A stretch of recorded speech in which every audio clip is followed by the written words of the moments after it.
जन उत्तराखंड बुलेटिन में आप सभी दर्शकों का हार्दिक स्वागत है और आपके साथ मैं जुड़ी हूं लीजा। खबरों पर बात करेंगे, एक नजर हेडलाइंस पर।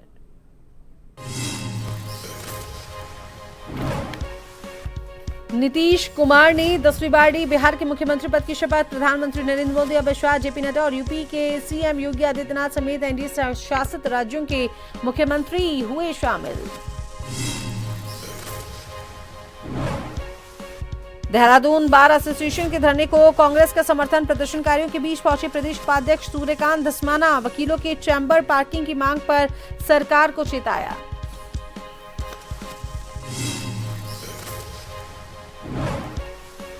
भगवानपुर में श्रेणी 3 पट्टों पर मालिकाना हक की मांग तेज। धरने में शामिल हुए पूर्व सीएम हरीश रावत। सीएम आवास के सामने उपवास की चेतावनी।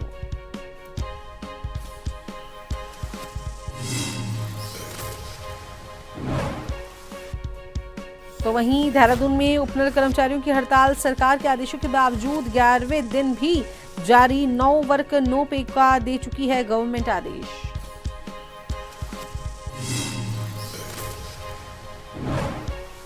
हल्द्वानी के दानीजाला गांव की बदहाल तस्वीर। आजाद हिंद फौज सेनानी गांव 2025 में भी ट्रॉली के सहारे पार करता है उफनती गौला नदी। सरकार का नहीं कोई ध्यान।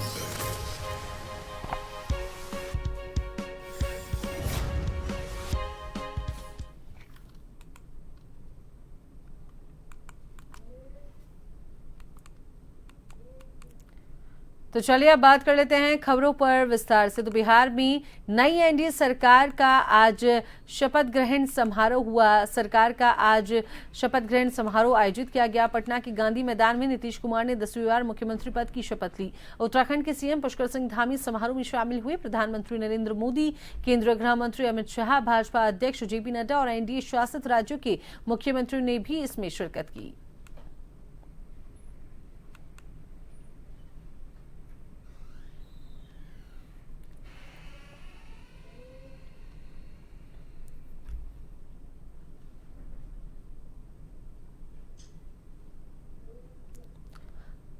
अनुसूचित जाति के भूमिहीन किसानों की श्रेणी 3 के पट्टों पर मालिकाना हक की मांग को लेकर आज भगवानपुर तहसील में अनुसूचित जाति के लोग धरने पर बैठे थे, जिनका समर्थन पूर्व मुख्यमंत्री हरीश रावत और कांग्रेस पार्टी के कई नेताओं ने किया। सड़क से सदन तक लड़ाई की बात कहते हुए सरकार पर हमलावर हुए। उन्होंने कहा कि मुख्यमंत्री आवास के सामने वो भगवानपुर विधायक ममता राकेश के साथ 24 घंटे का उपवास भी करेंगे। श्रेणी 3 के खारिज पट्टे जिन्हें खारिज कर दिया गया था, उन पर मालिकाना हक की मांग तेज हो चली है। तो वहीं एससी समाज के लोगों ने अपनी मांगों को लेकर तहसील स्तर पर धरने का कार्यक्रम शुरू कर रखा है। अलग अलग तहसील पर एक समिति द्वारा ये धरना और आंदोलन किया जा रहा है। आज भगवानपुर तहसील में भी धरने का दिन था।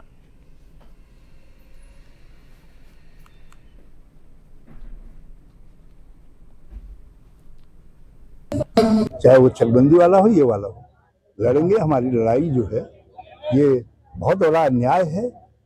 आप कैसे उन पट्टों को निरस्त कर सकते हैं? और फिर एक सरकार जो यहाँ की चुनी हुई सरकार थी, वो सरकार ऐसे सब लोगों को, ऐसे सब कब्जेदारों को मालिकाना हक दे करके गई है।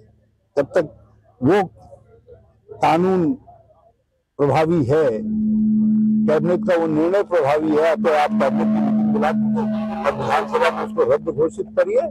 और जब तक वो रद्द घोषित नहीं होता है तो कैसे आप उनके मालिकाना हक को छीन सकते हैं जो एक सरकार ने दिया है। तो करके लोगों की गरीबी, लोगों की कमजोरी, लोग इतना वो नहीं होते, असंगठित हैं, दूर दूर बिखरे हुए हैं, उसका फायदा उठा रहे हैं। मैं इस समिति को, जो ये भूमिहीन अनुसूचित जाति पट्टा धारक संघर्ष समिति है, मैं इसको बहुत बधाई देना चाहता हूँ। इन्होंने ये असंगठित दूर दूर छिपके हुए गरीबों को एकत्र करने का काम किया है। और हमारा फैसला है कि हम सब जगह पहले ये लड़ेंगे और जब इनके सब मुकाम पूरे हो जाएंगे फिर हम ममता राकेश के नेतृत्व में देहरादून में लड़ेंगे। सुखपाल जी को इनको धन्यवाद देना चाहता हूँ कि इन्होंने गरीब मजदूरों के वो पट्टे जो हरीश रावत जी ने इनको मालिकाना हक के तौर पर दिए थे, आज भारतीय जनता पार्टी की सरकार उनको छीन रही है। हम इस अन्याय के खिलाफ अर्जुन भाई और सुखपाल जी के साथ, हरीश रावत जी के साथ, वीरेंद्र रावत जी के साथ तन मन धन से खड़े, और इसके लिए हमें संघर्ष करना पड़ेगा। तो हम देहरादून और दिल्ली तक भी करेंगे, क्योंकि गरीबों को खाली अनुसूचित जाति के पट्टे नहीं, बल्कि पिछड़ों के भी है, अगड़ों के भी है, गरीब जनता के पट्टे हैं। हम इस बैनर पे भी हम अपना नाम लिखवाएंगे, खाली अनुसूचित के नहीं, बल्कि सर्व समाज के जो पट्टे कांग्रेस ने दिए थे, इनको मालिकाना हक मिले। देहरादून में उपनल कर्मचारियों की हड़ताल 11वें दिन भी जारी रही। सरकार द्वारा एस्मा लागू करने और नो वर्क नो पे आदेश के बावजूद कर्मचारियों ने आंदोलन खत्म करने से इनकार कर दिया। विरोध में हड़ताली कर्मचारियों ने सरकारी आदेश की प्रतियां भी जला दी। उपनल महासंघ के कार्यकारिणी अध्यक्ष महेश भट्ट ने कहा कि हाईकोर्ट और सुप्रीम कोर्ट के आदेशों के बावजूद कर्मचारियों को समान काम, समान वेतन और नियमितीकरण नहीं मिल रहा, जो सरकार की नाकामी है। उनके अनुसार 10 से 15 हजार रुपए के वेतन पर वर्षों तक सेवा देने वाले कर्मचारियों की न्यायोचित मांगों को नजरअंदाज किया जा रहा है।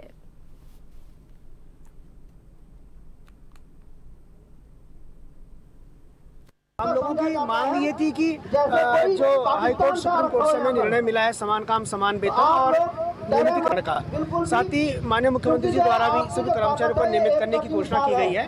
और 1.5 वर्ष बीतने के बाद भी अगर कर्मचारियों को नियमितीकरण नहीं मिल पा रहा है, समान काम समान वेतन नहीं मिल पा रहा है, उसके लिए हमें इस प्रकार से दिन रात रोड पर बैठ कर संघर्ष करना पड़ रहा है। ये कहीं न कहीं सरकार की नाकामी साबित होती है। और विगत हम 10-11 दिन से यहाँ पर बैठे हुए हैं, सरकार किसी भी प्रकार का सुध नहीं ले रही है। 2 कर्मचारी हमारे शहीद भी समझो, उनको शहीद हो गए, उनकी डेथ हो गई है संघर्ष करते करते। अल्मोड़ा जिला पंचायत भवन में उपाध्यक्ष कार्यालय का विधिवत शुभारंभ किया गया। कार्यक्रम की मुख्य अतिथि जिला पंचायत अध्यक्ष हिमा गेड़ा ने रिबन काटकर, दीप प्रज्वलित कर तथा मिठाई खिलाकर कार्यालय का उद्घाटन किया। और इस अवसर पर उन्होंने जिला पंचायत उपाध्यक्ष सुरेंद्र सिंह नेगी को बधाई देते हुए उज्जवल भविष्य की शुभकामनाएं दी। जिला पंचायत अध्यक्ष हिमा गेड़ा ने कहा कि जिला पंचायत उपाध्यक्ष कार्यालय का शुभारंभ हमारे लिए एक महत्वपूर्ण कदम है। इससे पंचायत स्तर पर कार्यों के संचालन में गति आएगी और शिक्षा स्तर अच्छा होगा, क्योंकि माननीय उपाध्यक्ष शिक्षा समिति के सभापति हैं।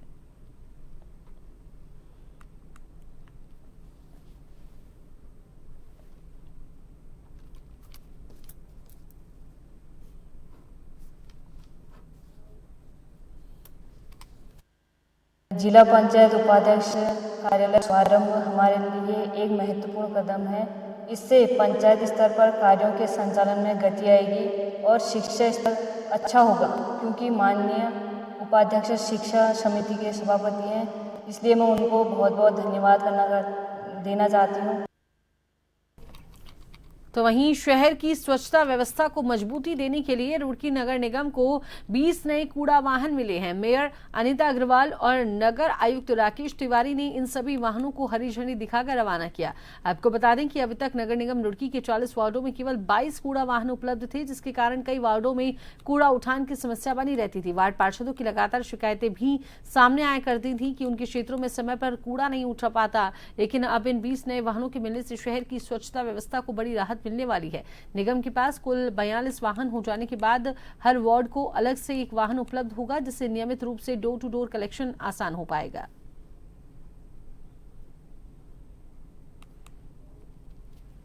शहरी विभाग वालों को मैं बहुत बहुत धन्यवाद करती हूँ कि आज उन्होंने हमारी नगर निगम को 20 गाड़ी प्रोवाइड की है। और मुख्यमंत्री सीएम साहब को मैं बहुत बहुत धन्यवाद करती हूँ क्या उन्होंने 20 गाड़ी के प्रोवाइड की है, और आगे भी और गाड़ी आएगी।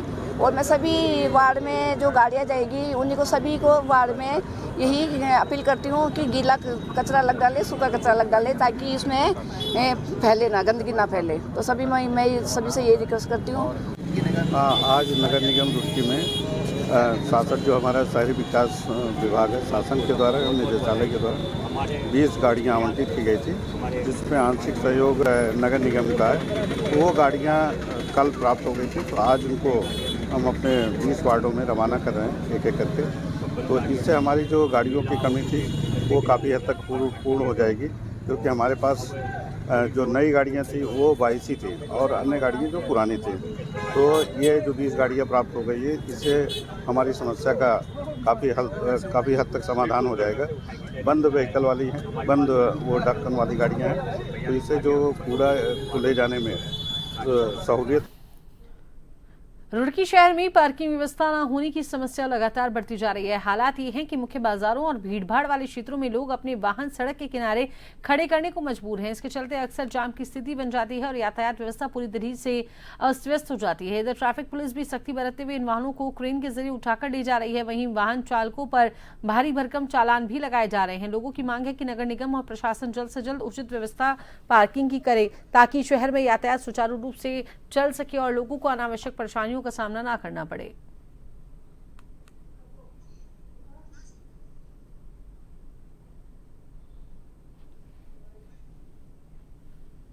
हम छोटे छोटे पार्किंग स्थल जगह जगह बनाए और इसमें एचआरडीए और जो जॉइंट मजिस्ट्रेट रुड़की हैं उनके द्वारा एक बैठक अभी की गई है, जहाँ पर विभिन्न ऐसी कॉलोनीज़ के बीच में या मेन हाईवे मार्केट्स के बीच में ऐसे एरिया आइडेंटिफाई कर लें जहाँ पर छोटी पार्किंग्स बनाई जाए और उन पार्किंग्स में प्रॉपर उनका संचालन करें ताकि व्हीकल्स को रोड पे ना खड़ा होना पड़े। इस बारे में हम ज़रूर कार्रवाई करेंगे। देखिए पार्किंग, जैसा मैंने कहा, पार्किंग का डेवलपमेंट एक कंटिन्यूस प्रोसेस है क्योंकि धीरे धीरे गाड़ियों की संख्या भी बढ़ी है शहर में। तो जैसे जैसे गाड़ियों की संख्या बढ़ रही है तो जो एग्जिस्टिंग जो पार्किंग्स हैं वो सारी कंप्लीट हो जाती है। हमें न्यू पार्किंग स्थल हम चयन करना और साथ ही मैकेनाइज्ड पार्किंग्स को भी प्रमोट करेंगे जिसमें कि लेवल बेस्ड पार्किंग भी हो सके। उत्तराखंड में इन दिनों सहकारी समितियों के चुनाव पूरे जोरों पर हैं। प्रदेश भर में विभिन्न सरकारी सहकारी समितियों में अपने अध्यक्षों और निर्देशकों के जो निदेशक हैं उनके चुनावों की प्रक्रिया जारी है। चुनावों को चरणबद्ध तरीके से संपन्न कराया जा रहा है, जिसके तहत आज सुबह प्रदेश की अधिकांश समितियों में नामांकन प्रक्रिया पूरी कर ली गई। जानकारी के अनुसार सुबह नामांकन प्रक्रिया शांतिपूर्ण संपन्न हुई, जिसमें उम्मीदवारों ने अध्यक्ष और निदेशक पदों के लिए अपने अपने नामांकन दाखिल किए। दोपहर 3 बजे से मतदान शुरू हुआ। संबंधित अधिकारी भी मतदान स्थल का निरीक्षण करते दिखाई दिए और इसी क्रम में कुछ समितियों में डायरेक्टर के चुनाव देर शाम संपन्न कर लिए गए और देर शाम तक की घोषणा कर दी गई। वहीं बाकी समितियों में आज ही अध्यक्ष पद के लिए मतदान और मतगणना की प्रक्रिया पूरी कर ली जाएगी।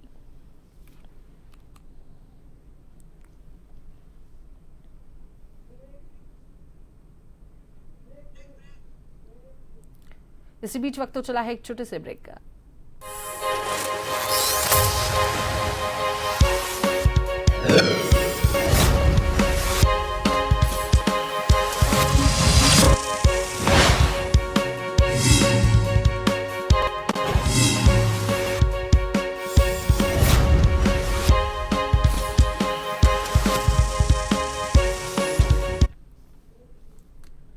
ब्रेक के बाद स्वागत है। चलिए खबरों पर बात करेंगे तो खबर रुड़की से है, जहां पर फर्जी नंबर प्लेटों पर परिवहन विभाग ने शिकंजा कसते हुए अभियान चलाया है। रुड़की सिविल लाइंस के चौपाटी बाजार के पास परिवहन विभाग की टीम ने ARTQ एल्विन रॉक्स के नेतृत्व में छापेमारी अभियान चलाया।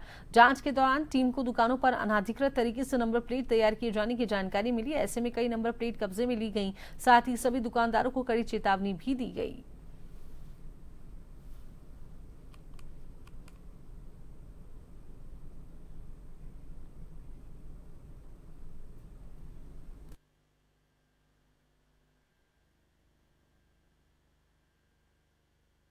काफ़ी दिनों से फर्जी नंबर प्लेट की शिकायतें हमें मिल रही थी और अक्सर देखा भी जा रहा है कि लोग नंबर प्लेट बनाकर और उनके चालान दूसरे के नाम पे होते जा रहे हैं। तो ये जो सारे दुकानें हमने आज चेक करी, ये सारे अनाधिकृत रूप से नंबर प्लेट बना रहे थे, जिसकी हमें सूचना मिली थी।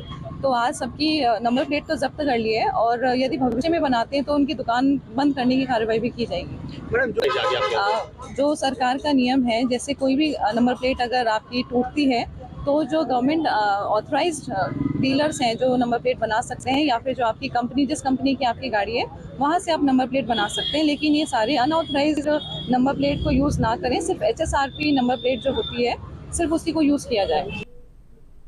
रामनगर के कई इलाकों में जिला प्रशासन, नगर पालिका एवं पालिका प्रशासन ने संयुक्त रूप से अतिक्रमण के खिलाफ अभियान चलाया। तहसीलदार मनीषा मारकाना ने बताया कि नगर के मुख्य बाजार में लगातार अतिक्रमण की शिकायत मिल रही थी और इसके खिलाफ पूर्व में भी प्रशासन द्वारा कई बार अभियान चलाया जा चुका है, लेकिन इसके बावजूद भी अतिक्रमणकारी लगातार अतिक्रमण कर रहे हैं। नगर पालिका के अधिशासी अधिकारी आलोक उनियाल ने बताया कि आज अभियान के दौरान कई अतिक्रमणकारियों का सामान जब्त करने के साथ ही चालान करीब 4000 रुपए का जुर्माना वसूलने की कार्रवाई की गई है। उन्होंने ये भी बताया कि मुख्य बाजार, कोसी रोड, चूड़ी गली एवं घास मंडी इलाके में आज अवैध अतिक्रमण के खिलाफ कार्रवाई की गई है।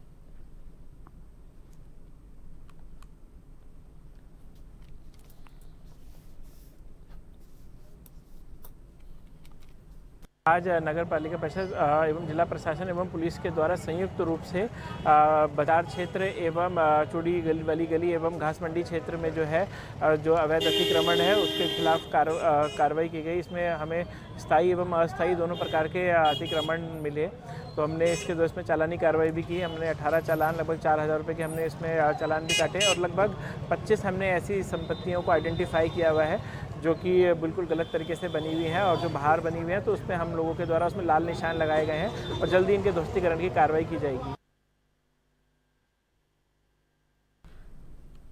उत्तराखंड को बने 25 साल हो चुके हैं। सरकार विकास के बड़े बड़े दावे करती है, लेकिन हल्द्वानी से मात्र 8 किलोमीटर दूर काठगोदाम क्षेत्र का दानीजाला गांव अब भी विकास से कोसों दूर है।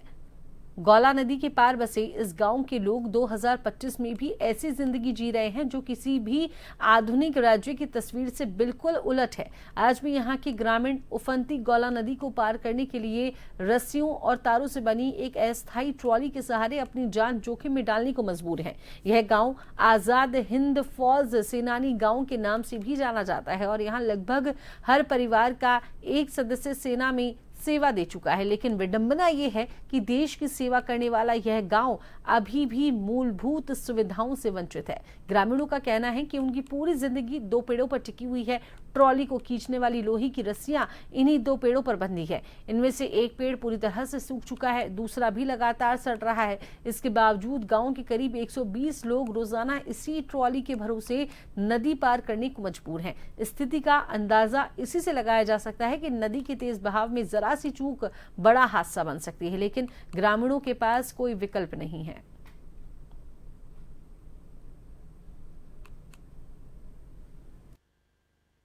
ऐसा है सर, हम तो मेरा पैदाइश यहीं हुई है, मेरी 1955 की पैदाइश है, 5 अप्रैल 1955 की पैदाइश है।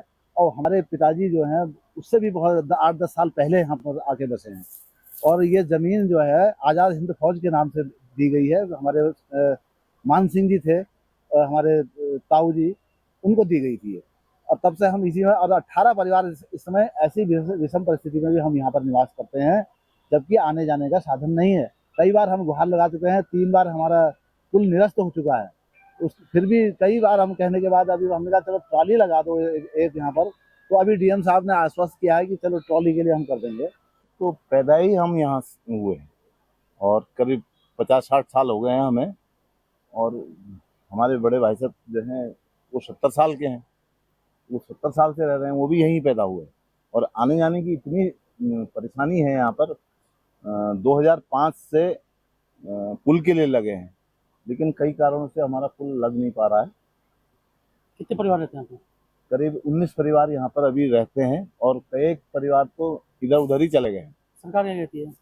सरकार का क्या कहें, अब सरकार तो ये है कि सब जगह सुविधा ही सुविधा है कहते हैं, लेकिन हमारे गांव में तो सुविधा नहीं है।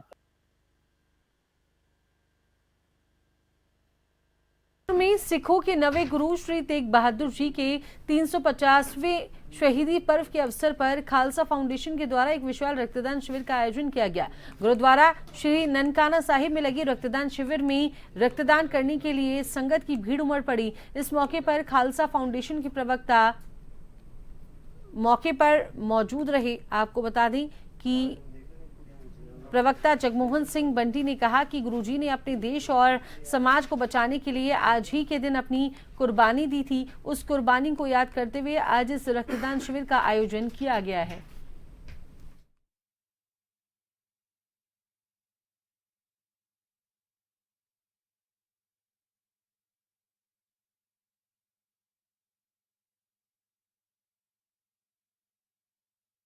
के 350वें शहीदी दिवस को मनाते हुए इनको समर्पित है ये ब्लड कैंप गुरुद्वारा श्री ननकाना साहिब में लगाया गया। बहादुर जी जिन्होंने पूरे समाज को, देश को बचाने के लिए अपना कुर्बानी दी है, उन्हीं को याद करते हुए हम जो है खालसा फाउंडेशन की टीम ने जो है ये आयोजन किया है। कांग्रेस ने लंबे समय के इंतजार के बाद हाईकमान द्वारा प्रदेश कांग्रेस को नए अध्यक्ष सहित 27 जिलों के अध्यक्षों के नाम घोषित कर दिए हैं। आगामी 2027 के उत्तराखंड विधानसभा चुनावों में विजय हासिल करने के लिए प्रदेश कांग्रेस ने बिगुल फूंक दिया है। गणेश गोदियाल को प्रदेश अध्यक्ष, 6 बार विधायक रह चुके वे पूर्व मंत्री प्रीतम सिंह को अभियान समिति अध्यक्ष और पूर्व मंत्री हरक सिंह रावत को चुनाव प्रबंधन समिति के अध्यक्ष के रूप में जिम्मेदारियां दी गई हैं। और बीती रविवार को प्रदेश कांग्रेस मुख्यालय में पदभार ग्रहण समारोह के बीच हरीश रावत का एक बयान सामने आया जिसमें उन्होंने नई संरचना को पंचमुखी रुद्राक्ष व 5 पांडवों की संज्ञा दी है। इस बयान के बाद राजनीतिक सरगर्मियां तेज होती नजर आ रही हैं। भाजपा विधायक विनोद चमोली ने हरीश रावत के बयान पर तंज कसते हुए कहा कि जिस पंचमुखी रुद्राक्ष की वो बात कर रहे हैं, असली में वो 5 मुख अलग अलग दिशाओं में काम करने वाले हैं।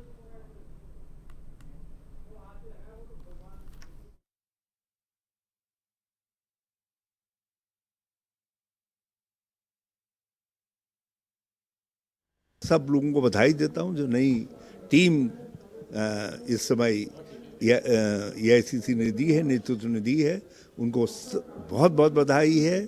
और कांग्रेस जनों में अभूतपूर्व उल्लास है, बहुत बड़ा उत्साह है।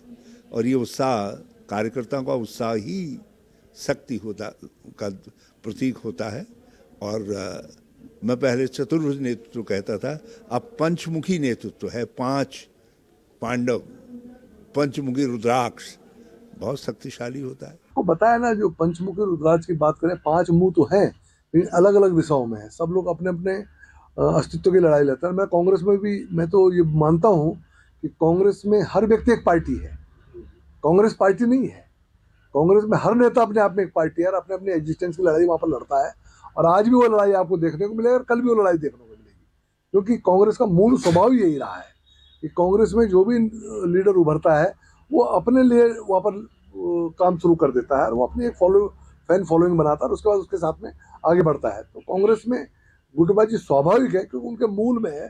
जहाँ तक हमारी पार्टी का सवाल है, हमारे संगठन आधारित पार्टी है, हमारे व्यक्ति का महत्व नहीं है, संगठन का महत्व है।